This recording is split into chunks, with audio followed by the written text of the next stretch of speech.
Sejam bem-vindos, começa agora mais um Jogo Económico. A partir de agora pode seguir-nos nas redes sociais ou no site do Jornal Económico, mas também na Bola TV. Acabou da pior maneira a relação entre Cristiano Ronaldo e o Manchester United. A poucos dias da pausa que nos vai trazer o Mundial de Futebol, o craque português abriu o livro e expôs tudo aquilo que até agora não passava de especulação. Que consequências para a marca Ronaldo e para o ordenado principesco que aufere em Manchester? As respostas serão dadas na segunda parte deste programa. Para já, dou as boas-vindas ao Nuno Vinha, Jorge Faria de Sousa e Rodolfo Alexandre Reis e avançamos para o hat-trick.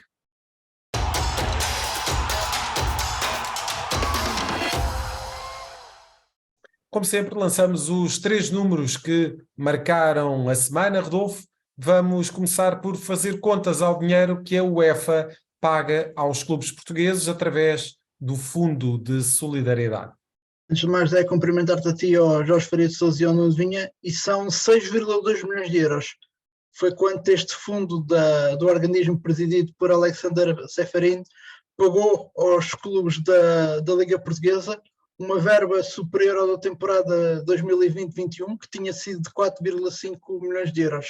De recordar que este fundo é entregue todas as épocas e foi criado com a finalidade de apoiar em exclusivo o desenvolvimento dos escalões de formação dos clubes. E de facto, Jorge, é de uma importância tremenda todo o dinheiro que a UEFA possa remeter a estes clubes. Muitas vezes são clubes que de facto precisam mesmo destas verbas para continuar a fazer o seu trabalho de base na formação dos jogadores. Sim, boa tarde, cumprimentar a ti, Zé, ao Nuno e ao Rodolfo.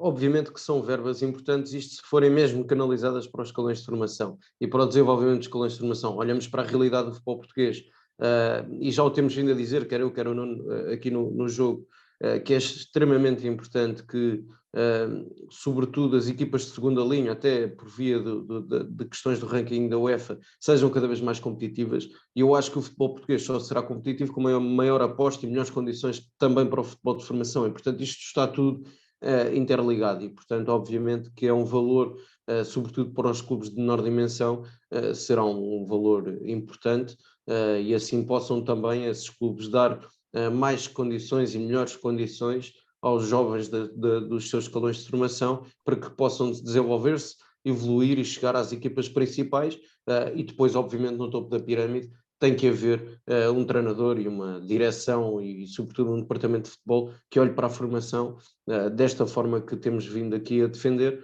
que é apostar nos jovens e depois poder até tirar rentabilidade financeira e desportiva desses jovens formados localmente nos clubes. De facto, Nuno, Portugal tem esta característica, é um campeonato sobretudo formador, com muitas equipas a apostarem neste trabalho de base, neste trabalho de formação dos jogadores e, portanto, estas verbas da UEFA são absolutamente essenciais para dar sempre seguimento a esse trabalho.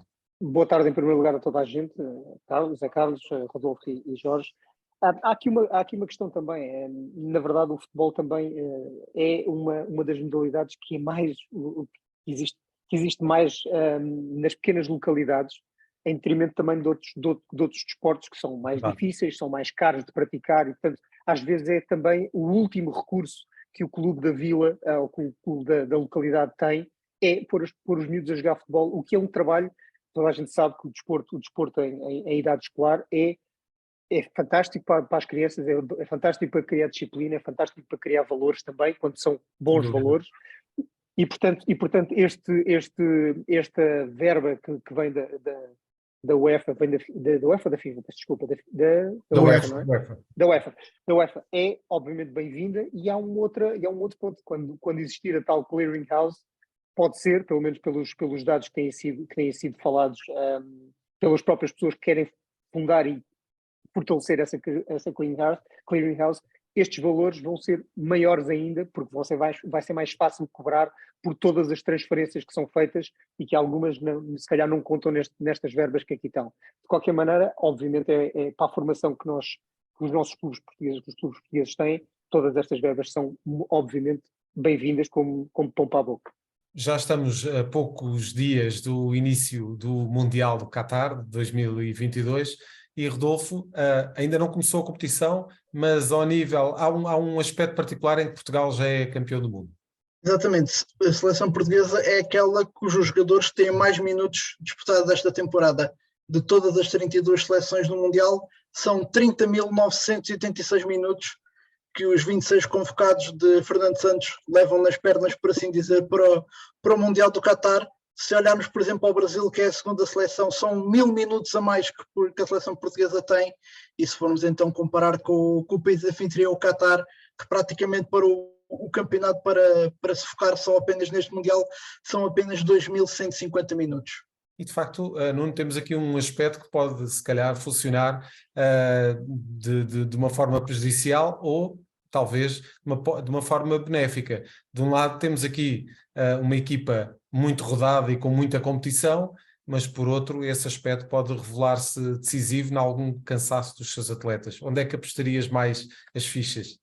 Eu acho que isso vai depender da utilização que o condutor vai dar ao carro, digamos assim. Portanto, se ele usar sempre os mesmos 11 ou 13, 14 jogadores mais ou menos a rodar, e Fernando Santos é um treinador que costuma ter ideias muito concretas e muito fixas em relação aos jogadores de quem gosta e de quem gosta de utilizar e em que posições é que gosta de utilizar, pode dar-se o caso de no final do campeonato, dependendo da duração e da prova que Portugal fizer, porque pode fazer poucos jogos e vir embora, ou pode fazer bastantes jogos, e então aí esses minutos vão começar a acumular e a acumular e a acumular cada vez mais, porque são, em meu entender, são jogos muito, muito próximos uns dos outros, com datas de recuperação ou com períodos de recuperação relativamente curtos para aquilo que é, especialmente alguns jogadores que já têm mais idade, já têm muitos mais jogos nas pernas.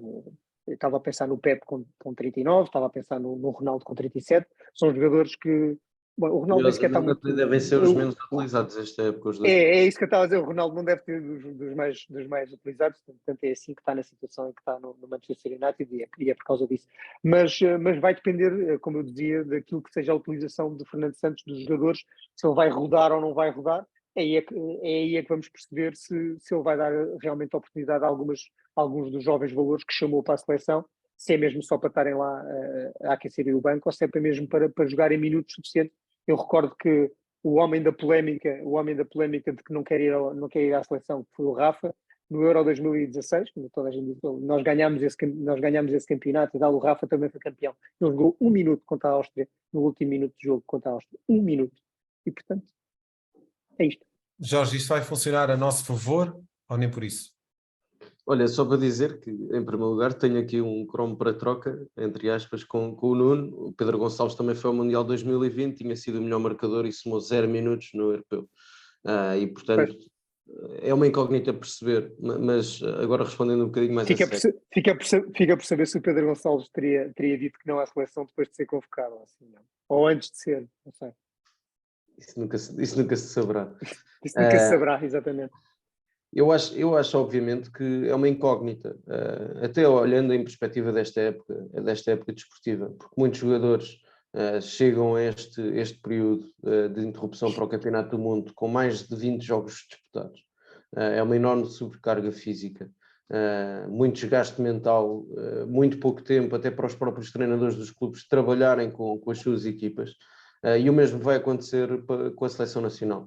Nós estamos a falar de sensivelmente 10 dias de preparação para o jogo frente ao Ghana, com um jogo frente à Nigéria na próxima quinta-feira. Nós estamos a gravar uma quarta-feira e, portanto, ninguém sabe como é que irá ser a resposta em termos físicos ao longo de uma temporada que vai ser muito, muito difícil, com uma enorme densidade competitiva, e o Nuno também já referiu aqui.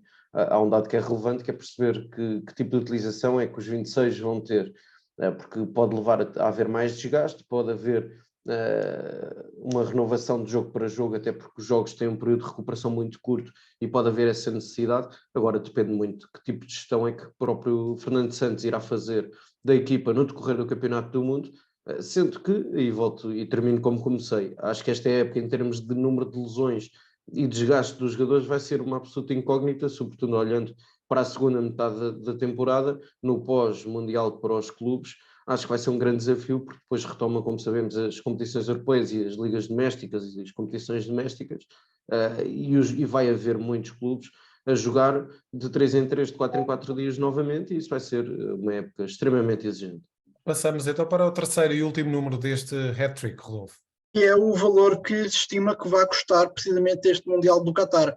São 225 mil milhões de euros. Porém, não se pense que este é um investimento feito apenas para este Campeonato do Mundo. As autoridades do Qatar já estão em negociações com a FIFA no sentido de acolherem outros torneios após este Mundial, como o Mundial de Clubes e os Mundiais de Sub-17 e Sub-20, isto apesar de sabermos da impossibilidade que o país tem de receber provas da FIFA e da UEFA durante o verão face às altas temperaturas que se registram.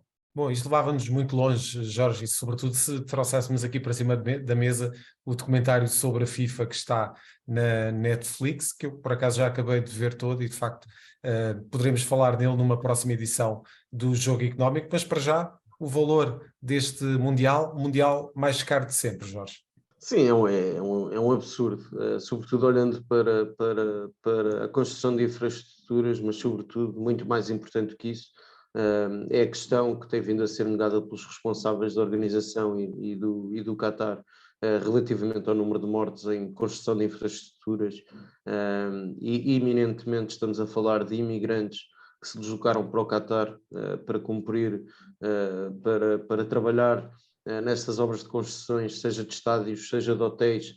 Estamos a falar de largos milhares de pessoas mortas.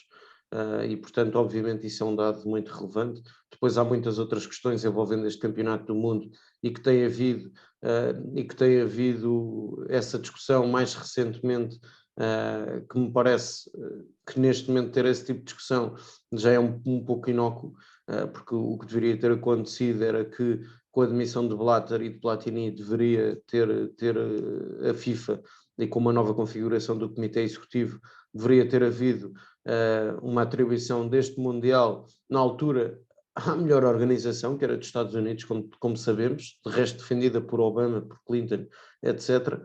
E, portanto, há todo um inúmero de questões, além deste custo, além das questões dos trabalhadores e dos direitos humanos, além dos direitos LGBT, além da proibição da FIFA da Dinamarca utilizar um equipamento com uma mensagem de protesto, e portanto, aliás, proibiu todas as seleções de emitir qualquer tipo de contestação política ou de qualquer tomada de posição política, e portanto parece-me um verdadeiro absurdo este campeonato do mundo. E temos 2 minutos mesmo para o fecho. Nuno, relativamente a este Mundial, está condenado a ser o Mundial da vergonha? Não sei, eu sinceramente não sei. Eu acho que todas as questões de direitos humanos associadas a este Mundial e à forma como foi escolhido deixam uma mancha que dificilmente será lavada com belíssimas exibições de futebol e mesmo a questão que nós temos de jornalistas que dizem que observam a imprensa local, em que a imprensa local só pode ter notícias favoráveis ao Mundial, não pode ter nada que lance a mínima dúvida sobre, ou mancha, ou que questione sequer o que se está a passar no ponto A ou no ponto B da organização de um Mundial. Acho muito difícil. Só para termos uma ideia do que é que são estes 225 milhões, é mais do que tudo aquilo que Portugal produz num ano na sua economia. Cerca de 20 mil milhões de euros acima daquilo que nós produzimos, toda a nossa economia produz. Mas também é mais do que o PIB do Qatar de um ano. E, portanto, eles, obviamente, só para terem essa ideia, aquilo que estamos, não é só estádios de futebol, eles estão a criar métodos dedicados, estão a criar eu já estive no Qatar, no Abu Dhabi, no Dubai, em alguns sítios, sem contar com o Dubai, aquilo é um balde de areia, é só areia, tem muito pouca coisa a ligar, muito pouco de infraestrutura, e essa infraestrutura que eles estão a construir também pode ser importante também para o desenvolvimento da região, e se o futebol for uma alavanca para isso, porque ninguém vai recuperar este dinheiro, aliás, os estudos indicam exatamente isso, estes grandes torneios não representam ganhos para a economia local, a não ser nestas infraestruturas que ficam e que depois vão servir as populações no day after. Muito bem. Rodolfo Alexandre Reis, voltas connosco na próxima edição do Jogo Económico com mais números para o hat-trick, e já a seguir vamos falar do divórcio mais badalado da atualidade. É já a seguir na segunda parte do Jogo Económico.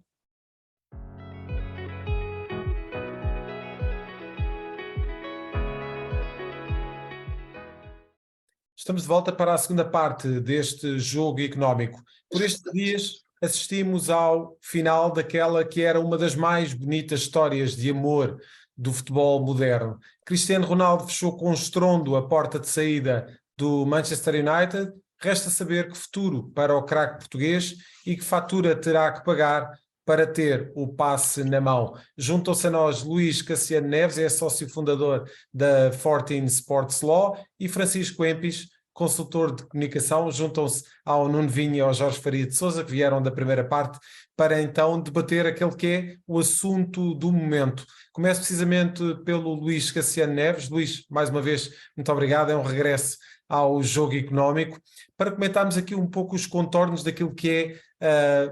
enfim, não deixa de ser um negócio. Temos, por um lado, o jogador que mais ganha nesta equipa do Manchester United, 30,6 milhões de euros de ordenado anual, e por um lado temos um Manchester United que, de facto, provavelmente precisa de libertar a folha salarial, mas seguramente não era desta forma que pretendia fazer este ajuste. Luís. Boa tarde, José Carlos, boa tarde a todos os que nos escutam e nos veem. Muito obrigado pelo convite, é um gosto sempre estar aqui convosco. Obrigado. Não era desta forma, é evidente. E, aliás, há alguns comentadores, o Rio Ferdinand, o Jamie Carragher, alguns dos comentadores do futebol inglês habituais, têm notado que esta foi como que uma manobra decisiva do Ronaldo para, de facto, escancarar esta porta de saída e para forçar a saída. Aquilo que do ponto de vista jurídico se pode dizer é que, se não fosse o Ronaldo, se calhar o clube estaria a pensar neste momento muito seriamente nas vias legais, não é? Nas soluções legais para colocar um ponto final na relação laboral. Nós não temos os detalhes, portanto não sabemos, enfim, as faltas justificadas, não justificadas, mas daquilo que vamos conhecendo, e também não sabemos os detalhes contratuais, não sabemos se aplica o regulamento FIFA, se aplica a lei inglesa, mas independentemente dessas minudências mais jurídicas, aquilo que se pode dizer é que Ronaldo tem feito o possível e o impossível para tornar insustentável a relação laboral, não é? É claramente uma estratégia, mas Ronaldo também tem consciência que, se por um lado se coloca numa posição que em abstrato juridicamente poderia ser uma posição complicada e uma posição que pudesse em última análise até justificar uma rescisão com justa causa por parte do clube, Ronaldo sabe que é ainda CR7, que tem um valor enquanto asset, enquanto bem transacionável muito significativo, tem também um goodwill desportivo e comunicacional associado muito importante, e portanto eu penso que é com essa segurança que ele também sabe que o Manchester United se vê, entre aspas, forçado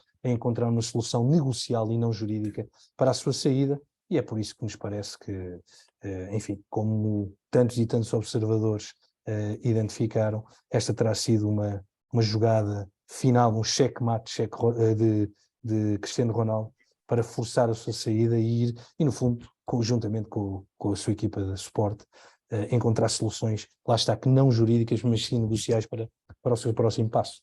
Mas, Luís, não seria mais digno que Cristiano Ronaldo tratasse destes temas que levou a esta entrevista de uma forma um bocadinho mais privada, mais particular, expondo o seu ponto de vista, ou acha que, de certa forma, essa via do diálogo ficou esgotada e que esta era a única solução para encontrar aqui uma saída para esta situação? Luís, antes de responder, deixa-me só dizer uma coisa. Posso só interromper aqui uma coisa? Há bocadinho estava a dizer que o Ronaldo tem goodwill em termos desportivos e comunicacionais, é verdade, mas também tem legacy, para usar a mesmo tipo de expressão.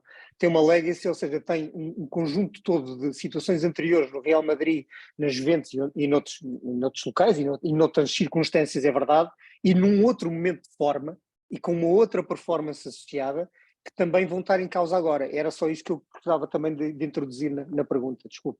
Tens toda a razão, Nuno, e é um excelente ponto. José Carlos, é evidente que há alternativas, e aliás o mundo inteiro tem-se sentido um tanto ou quanto chocado com esta posição que o Ronaldo e a sua equipa têm assumido. A mim o que me parece é que há duas ou três coisas que nós sabemos sobre Ronaldo. Uma delas é que Ronaldo é tudo menos tolo. E Ronaldo, até pela equipa que o rodeia, quando toma esta decisão, seguramente não o faz sem ter considerado o preço que teria de pagar por ela. E, portanto, também me parece que, do ponto de vista daquilo que foi o processo de decisão do Ronaldo para chegar a este ponto, ele terá ponderado bem os prós e os contras, juntamente com a sua equipa, e porventura aquilo que sucede é que, se calhar fruto de uma gestão, em termos de escolhas, daquilo que têm sido as últimas escolhas, a carreira terá ido enveredado por um caminho que se calhar não é aquele que neste momento mais lhe agrada. É evidente que ele tem o contrato dele é significativo em termos de números para o clube, mas para ele também, e portanto há responsabilidades, muitas responsabilidades de ambas as partes, e portanto eu penso que ele não deve ter sentido da parte do Manchester United a receptividade que pretendia. Não estou a dizer o que é que está certo ou o que está errado. Ele seguramente não recebeu da parte do Manchester United os sinais e a abertura que ele queria. E considerou que era esta a única forma de conseguir rapidamente arranjar uma alternativa. É evidente que é radical, mas também devo dizer uma coisa, José Carlos. Há poucos jogadores no mundo que podem ter esta estratégia. A maioria dos outros jogadores teria um final bastante diferente daquele que eu acho que vai acabar por haver para o Cristiano Ronaldo. Se me perguntas se pessoalmente eu consideraria que haveria outras formas de fazer, considero, com certeza que nós em casa, não estando a protagonizar a carreira do próprio Cristiano, é evidente que nós todos temos o benefício e o luxo de dizer que poderíamos ter sido, enfim, mais corretos ou mais éticos, mas enfim, nós não sabemos o que é que se passa realmente no contexto negocial. E essa é a deixa perfeita para introduzir o Francisco Empis nesta conversa. O Francisco é um velho conhecido também da equipa do Jogo Económico, que produz este Jogo Económico e está por trás muitas vezes daquilo que são os processos de decisão. Hoje está aqui connosco e é muito bem-vindo. Francisco, muito obrigado. Para falar um bocadinho daquilo que é o processo de comunicação. Salta um bocadinho à vista, e o Luís já falou um bocadinho disso na sua intervenção, que toda esta intervenção terá sido equacionada com a equipa de Cristiano Ronaldo, com a equipa que está por trás daquilo que são as decisões mais mediáticas do jogador português. Considera que há aqui algum tipo de desvio relativamente àquilo que era a forma de comunicar de Cristiano Ronaldo? Ou seja, Cristiano Ronaldo está a ser devidamente aconselhado em termos comunicacionais para agir desta forma como agiu? Antes de mais, obrigado pelo convite e, como disse, é um gosto finalmente estar aqui do lado da frente das câmaras. Em relação à sua pergunta, há aqui um ponto prévio que é importante referir, que é esta entrevista do Cristiano e a sua atitude foi um bocado igual àquilo que ele tem sido ao longo da sua carreira, tem sido sempre muito frontal, não se tem escondido a responder a perguntas mais controversas, e isso vimos ao longo de vários temas, várias questões que o enfrentaram ao longo da carreira. Portanto, em relação a isso, acho que não foge àquilo que tem sido o Cristiano Ronaldo. Se foi bem assessorado ou não, eu creio que o Cristiano também já está numa fase em que, obviamente, que escuta essas opiniões, mas é uma pessoa também já com a experiência e com a tarimba que tem, é uma pessoa que também já tem o seu processo de decisão interno, digamos, também já muito bem afinado. Portanto, por muito assessorado que possa estar ou não, se realmente há ali alguns temas do foro pessoal que foram questão aqui na sua relação com o Manchester e sobretudo durante o verão, eu creio que também tem muito da sua própria decisão e da sua própria vontade nesta entrevista. Nuno, vou começar por ti, relativamente àquilo que é esta entrevista e aquilo que são os episódios que seguem. Na tua opinião, que mensagem é que Cristiano Ronaldo passa para o próximo clube? Se é que vai haver próximo clube, também se especula sobre uma possível... sobre será o fim da carreira, não? Cristiano Ronaldo, exatamente. Mas que mensagem é que Cristiano Ronaldo passa em todo este processo de comunicação e até tudo aquilo que aconteceu, toda a forma como foi evoluindo a relação de Cristiano Ronaldo com o Manchester United desta temporada? Que mensagem é que Cristiano Ronaldo passa a um clube que eventualmente estivesse interessado em reforçar a sua linha atacante com Cristiano Ronaldo? Bom, em primeiro lugar, obrigado aos nossos convidados, boa tarde mais uma vez. Eu não sei qual é que é a vossa opinião em relação a esta entrevista, mas eu fiquei um bocadinho confuso. E fiquei um bocado confuso porque há ali várias mensagens metidas dentro de 1h30. Eu sei que é uma conversa longa, mas há ali várias mensagens, todas direcionadas no mesmo sentido, mas que são todas muito diferentes. O Manchester United não evoluiu tecnologicamente, não evoluiu em termos de processo, não evoluiu em termos de metodologia de treino, nem de clube, etc. Linha 1. 2, não tinha treinador, não tinha antes, não tinha agora, não tenho respeito pelo treinador, portanto, obviamente, são pessoas que eu considero fracas, é uma segunda linha. Não respeitaram a minha vontade enquanto pai e enquanto homem que quis acompanhar a sua família e a filha que estava doente, etc., não acreditaram em mim. 4, esta é a terceira. 4, os Glazers só estão interessados em dinheiro, estão a pensar em marketing e não estão a pensar em termos desportivos. Francamente, no meu entender, estou a ver isto como cidadão absolutamente comum. Se não fosse aquela antecipação dos clipes nos dias segunda, terça e segunda e terça-feira, se fosse tudo divulgado ao mesmo tempo, teria sido uma grande confusão de mensagens que ali estava. Isto é o meu ponto. Mas a primeira que saiu, curiosamente, foi a questão de que os treinadores não prestavam. De que os treinadores, o Ralf Rangnick, que não era treinador, ninguém o conhecia de lado nenhum. Eu recordo que não, obviamente o homem é treinador, ele até é selecionador da Áustria, tem alguns créditos firmados, pode não ser o treinador mais conhecido do mundo, e este é que é o ponto que entra na tua pergunta, que é, quem é que está na lista dos treinadores do Cristiano Ronaldo? E isso é um ponto que pode passar pela cabeça de um clube que esteja eventualmente interessado em contar com um homem, com um jogador que é um portento desportivo. Ele ainda é, aos 37 anos, um excelente jogador, capaz de fazer a diferença em muitos campeonatos e em muitas equipas. Mas é pelo menos forçoso pensar na hipótese que o treinador que vai lidar com ele vai pensar assim, mas eu estou na lista dos dos homens que ele considera treinadores, ou eu ainda não tenho currículo suficiente para, ou o que é que eu tenho de fazer para que este jogador avançado português me considere um treinador conveniente, como deve ser e adequado. E o que é que impede esta pessoa, no caso disto, de eu não corresponder às expectativas dele, não o querer jogar daquela maneira, ou não querer que ele interaja com este jogador ou com aquele, ou que ele faça determinadas posições em campo que ele não quer fazer? O que é que me vai acontecer publicamente numa entrevista de 1h30 ao Piers Morgan ou outro qualquer?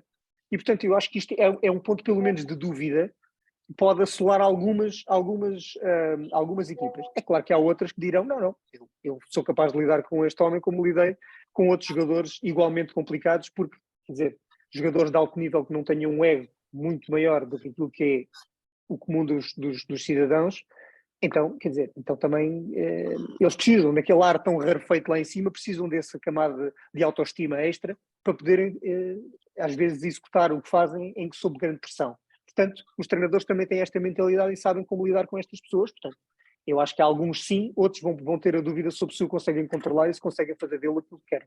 Jorge, compreende-se esta entrevista tendo em conta que ainda falta meia época para que Cristiano Ronaldo cumpra aquilo que resta do contrato com o United, e tendo em conta também aquilo que é um ambiente de preparação de uma seleção como é a portuguesa, podia ser outra seleção qualquer, para um Mundial onde se exige aqui alguma serenidade, alguma calma e se Cristiano Ronaldo, desta forma, com esta entrevista, arranjou mais um motivo para ter um holofote fortíssimo em cima dele. Bem, boa tarde, cumprimentar o Francisco e o Luís. Obviamente, e antes de mais uma nota prévia, estamos a falar do melhor futebolista de sempre da história do futebol português, e na minha opinião, porque isto é muito subjetivo, e na minha opinião do segundo maior de sempre, a seguir a Diego Armando Maradona. Obviamente que o timing é muito discutível, sendo que esta entrevista já tinha sido gravada há algum tempo, e portanto isto já tinha vindo a ser preparado. E o que me deixa, obviamente, a questão que o Nuno levantava aqui, e mesmo olhando para toda a novela que sucedeu desde o verão, por exemplo, esta semana há um alegado interesse, há uma alegada reunião entre os responsáveis do Bayern de Munique, a equipa do Cristiano e até os responsáveis ingleses, e eu tenho muitas dúvidas que isso aconteça, porque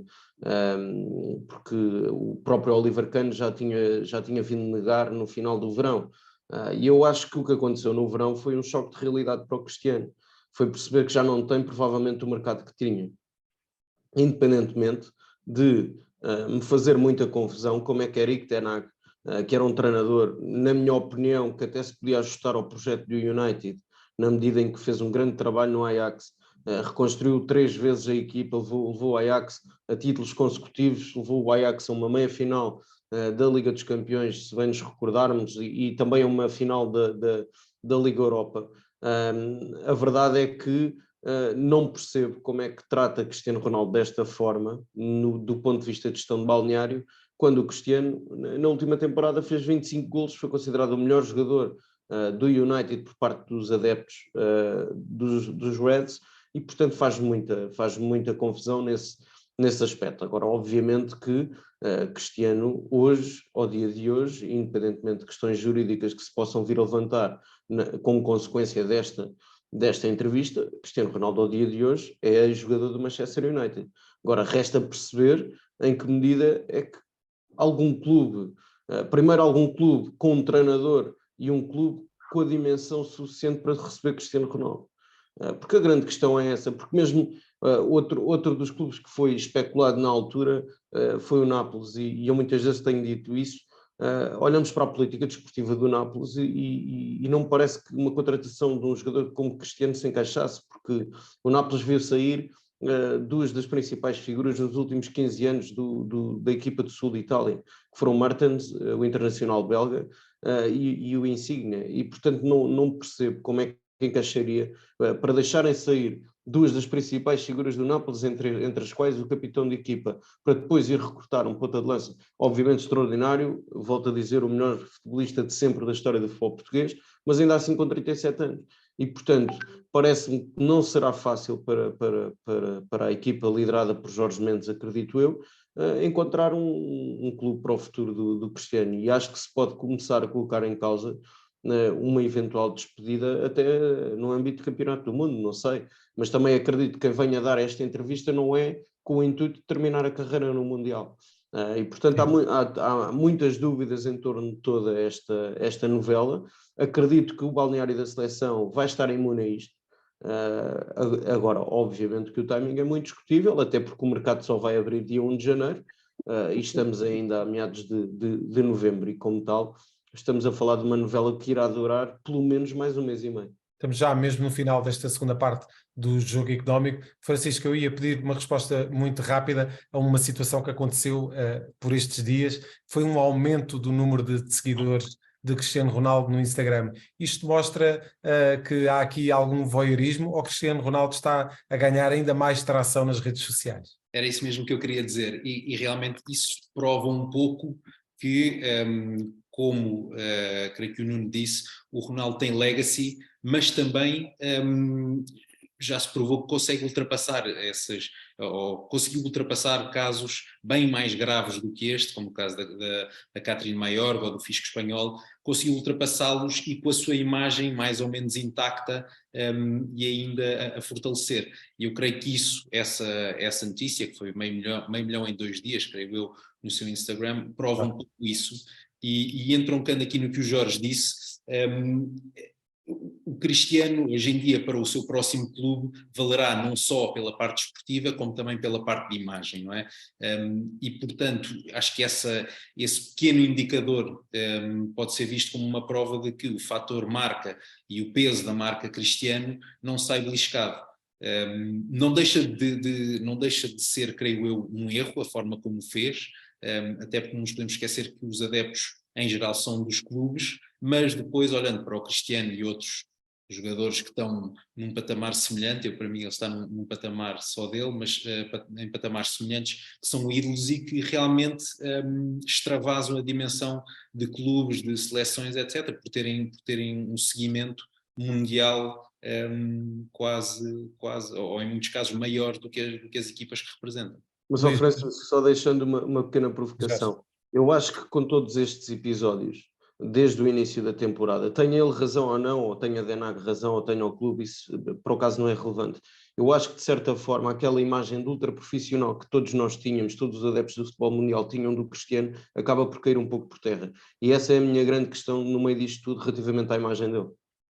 E mesmo para fechar, Luís Cassiano Neves, conhece muito bem o mercado de transferências, a Fortnite Sports Law está muito presente naquilo que é o mercado de transferências. Dentro de todo destes perfis que que foram estabelecidos aqui nestes 20 minutos de conversa, como é que antevê o próximo passo desportivo de Cristiano Ronaldo? Fazendo puramente futurologia, eu diria que se Ronaldo tiver um Mundial avassalador, e não custa, não é impossível pensar que Ronaldo possa ser o melhor marcador e surgir como a grande figura do Mundial. Penso que a Europa, e a Europa que o Ronaldo quer, a Europa que disputa títulos ao mais alto nível, poderá continuar aberta, porventura não num Bayern, mas, enfim, poderá haver um espaço estrategicamente encontrado para um Ronaldo que sai muito forte do Mundial. Se o Mundial não correr de feição ao Ronaldo e Portugal não progredir até às fases mais decisivas, penso que o Ronaldo terá, de facto, que pensar se quer colocar um ponto final à sua carreira. Eu, por acaso, o Nuno fez referência a isso, eu não tinha conhecimento, por acaso. Ou então surgem aqueles mercados que já mostraram interesse. O Ronaldo já teve propostas do Médio Oriente muito significativas, propostas que quebrariam recordes mundiais, e porventura, porque não um mercado dos Estados Unidos que está a crescer em termos de capacidade de contratos e de remunerações oferecidas, e que oferecem a Ronaldo uma coisa que é um pouco o glamour de algumas das cidades. Uma Nova Iorque, uma Los Angeles, podem ser sítios ideais para Ronaldo acabar ou terminar como jogador e começar uma nova vida como superestrela em termos de conteúdos ao nível mundial. Não é? Portanto, os Estados Unidos também parece, quer os Estados Unidos, quer Médio Oriente, pela capacidade financeira, parecem-me destinos prováveis se a Europa não estiver aberta. Muito bem, são caminhos possíveis para o futuro de Cristiano Ronaldo. Francisco Empis e Luís Cassiano Neves, muito obrigado pela presença neste Jogo Económico. Voltamos já a seguir com a terceira parte do Jogo Económico e as escolhas dos nossos comentadores. Estamos de volta para a terceira parte do Jogo Económico e para as escolhas dos nossos comentadores. Jorge, hoje começamos pelo teu protagonista, que é a FIFA. Sim, a FIFA e o Mundial da Vergonha. Dúvidas houvesse, a Netflix lançou um documentário recentemente sobre a escolha, não só do Mundial do Qatar, mas também sobre o Mundial de Rússia 2018, que tem sido menos vezes abordada, e sobre a forma como foi decidida a atribuição alegadamente com esquemas de corrupção e portanto foi gravíssimo por parte do Comitê Executivo. De resto, do Comitê Executivo que tomaram as decisões, seja da Rússia, seja do Qatar 2022, e que, se recorde, foram anunciados em simultâneo no mesmo dia, no mesmo congresso da FIFA. É bom recordar que já só se mantém uma pessoa no Comitê Executivo. Isto diz muito do que era a FIFA até então, e portanto estamos provavelmente perante 2 mundiais da vergonha, não só o do Qatar, também o da Rússia, sobretudo pela forma como foram feitas as escolhas. Nuno, passamos para o teu protagonista, já falámos dele aqui, mas se calhar há aqui mais qualquer coisa para explorar. Cristiano Ronaldo. É a figura da semana. O Cristiano Ronaldo é a minha figura da semana, é a figura da semana em metade do mundo. E eu, basicamente, aqui, eu já tinha dito aqui uma vez que os responsáveis do Manchester United teriam de ser completamente loucos para deixarem sair um jogador destes em piores condições, mas o Ronaldo conseguiu fazer mais uma finta e conseguiu criar mais um espaço para finalmente essa ruptura ser completamente... acho que não cabe na cabeça neste momento da direção e dos acionistas do Manchester United ficarem lá com o jogador nesta circunstância. Portanto, ele conseguiu criar. Também pode ter criado outra coisa, pode ter unido o grupo que fica para, se calhar, para melhores exibições e se calhar para se unir em torno de tentar demonstrar que, de facto, tem a qualidade que aparentemente o Ronaldo diz que eles não têm para se ingrar. Portanto, eu acho que ele conseguiu criar mais este espaço para marcar o seu golo, para aquilo que é a sua narrativa e para aquilo que é o seu interesse. E por falar no United, vamos falar dos seus administradores.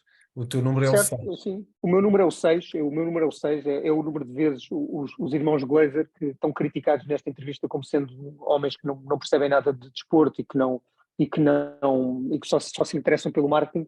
Eles multiplicaram por 6 a valorização do Manchester United. Portanto, eles compraram em 2005 por cerca de quase entre 700 e 800 milhões de libras, e neste momento o clube está valorizado em 4,6 mil milhões de dólares, com tudo aquilo que está agregado. E eu acho que há alguma inteligência em alguém que consegue fazer multiplicar o valor de um ativo e de um clube dessa maneira. Eu recordo que eles não são propriamente uns novatos no mundo do desporto, eles são os donos dos Tampa Bay Buccaneers.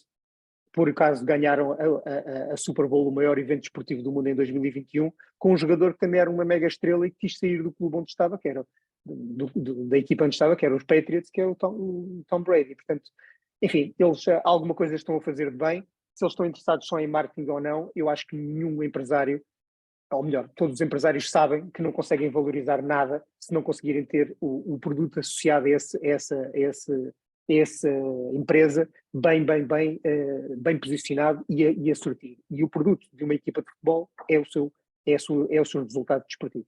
Tom Brady e Cristiano Ronaldo na mesma luta. Fechamos com o número do Jorge para esta semana. Jorge, o teu número é o 19.